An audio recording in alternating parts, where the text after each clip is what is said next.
Salut les cinquièmes, à travers cette vidéo, je vais essayer de vous montrer et de vous apprendre ce que sont un cylindre et un prisme. Alors vous voyez, j'ai fait un cylindre, on va dire, artisanal.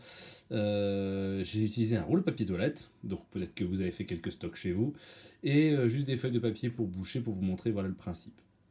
Alors, on va commencer donc par ce solide. Le cylindre, qu'est-ce que c'est? C'est deux faces circulaires. Donc là, comme ils sont pleins, on appelle ça des disques. D'accord. Et donc, donc ce cylindre, il est donc défini par un rayon. Ce disque, il a forcément un rayon et une certaine hauteur. D'accord. Le patron d'un cylindre, déjà, j'espère que vous comprenez ce qu'est le patron d'un solide. Le patron d'un solide, c'est une représentation plane, d'accord, de ce solide. C'est-à-dire que si je pouvais dessiner toutes ces faces à plat, et non seulement il faut que je puisse dessiner ces faces à plat, et en plus par reconstruction, par pliage, je dois être capable de reconstituer le solide.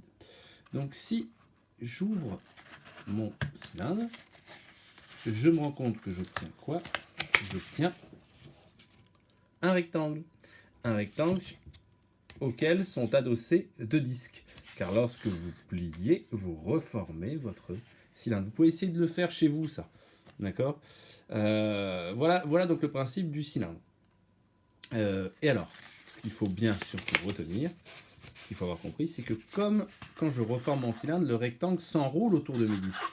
Ça signifie que cette dimension-là du rectangle a pour longueur le périmètre de mon cercle. D'accord.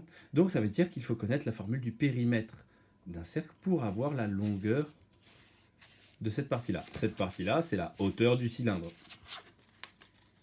D'accord. C'est bien clair pour vous?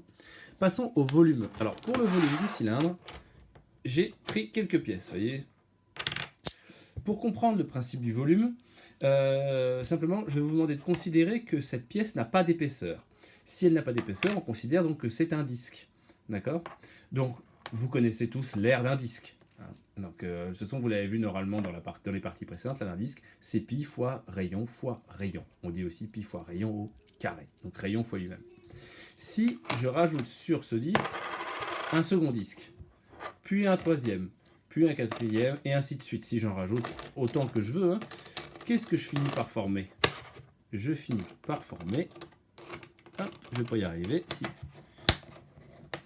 Je finis par former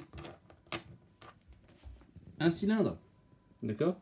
Un cylindre, c'est-à-dire que, en fait, qu'est-ce que c'est? C'est la surface de mon disque qui s'est répétée sur une certaine hauteur.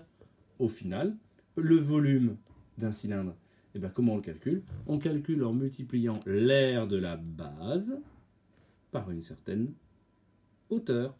Donc, vous verrez sur les solides, ce sera souvent ce principe-là, c'est toujours l'aire de la base que l'on multiplie par la hauteur. Et on voit bien qu'en faisant ça, l'aire de la base, c'est déjà en mètres carrés, centimètres carrés, ce genre de choses, qu'on multiplie encore par la hauteur. Donc si tout est en centimètres, par exemple, l'aire sera en centimètres carrés, donc j'aurai déjà 2 fois des centimètres. Multiplié encore par des centimètres sur une certaine hauteur, j'aurai donc 3 fois, je multiplierai des dimensions en centimètres 3 fois de suite, j'obtiens donc des centimètres cubes. Voilà le principe du volume du cylindre. On va passer maintenant au prisme. Je vous ai construit un patron d'un prisme droit à base triangulaire. J'ai même fait un triangle rectangle. Donc la base, c'est le triangle rectangle. D'accord? Vous constatez que toutes les autres faces sont des rectangles. C'est la définition d'un prisme. Base polygonale, donc ça peut être un triangle, ça peut être autre chose, et toutes les autres faces doivent être des rectangles. Ça, c'est un prisme. D'accord? Et dernière chose, sur ce prisme, alors pour en faire le patron, hop, je vous ai dessiné le patron d'un prisme. Voilà. Vous avez le patron d'un prisme. Qu'est-ce que vous constatez? Vous constatez les 3 faces rectangulaires, les 2 faces triangulaires. Il y a plusieurs autres façons de disposer le patron. D'accord? Et dernière chose, comment calcule-t-on le volume d'un prisme? Eh bien, c'est encore la même chose. Qu'est-ce que c'est?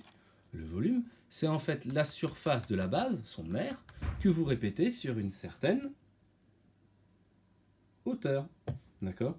Donc encore une fois, alors comme sur un prisme, la base n'est pas forcément triangulaire, mais elle peut avoir n'importe quelle forme, eh bien, il suffira de multiplier l'aire de la base par la hauteur de votre prisme.